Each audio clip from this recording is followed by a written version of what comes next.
Өрөн хотын гадгаадын хараатай хүмүүсийн үйлчилгээний төв нь гадаадд холбогдох оршин суух, ажил олголт, сургуульд орж суралж явах, гадаадд холбогдох ургийн дансалт, өмчилгээний лавлага, хууль цаазын хамгаалалт, тэр хүсгийн бомтоор өнгөрөх жолоодомж, төрчих хилд орж ирэх гэрч үнэмэл гүйцэтгэх зэрэг тухайлсан адлыг гүйцэтгэдэг төв болно.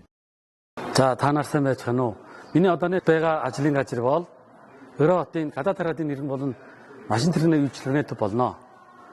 Одоо бид та нарт гол танилцуулах ажил бол хил дагуу иргэдийн нэм буюу нэмаас доош суудалтай автомашины зөвшөөрөл олгох ажлын тухай болно.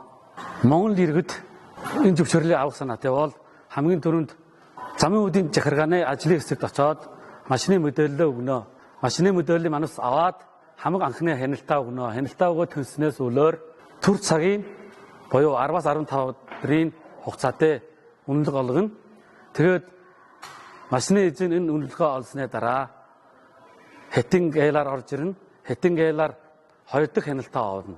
Тэгээд 2 дахь хяналт тэнснээс үлээр өрөөний хилээр орж ирээд машины онцлогооны газар очоод онцлогоод орно. Тэрний дагуу нь чип суулгана. Энэ хоёр ажлаа дуусны төлөөр дахиад манай энэ ажил дээр ирээд даатгалд орно.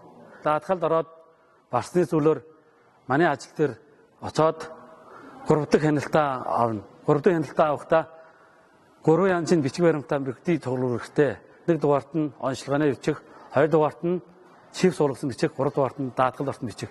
Тэгээд нь 3 бичих тэнснээс үлээр манаас Монголын жолоочд жилийн хугацаатай үнэлгээ олгоно.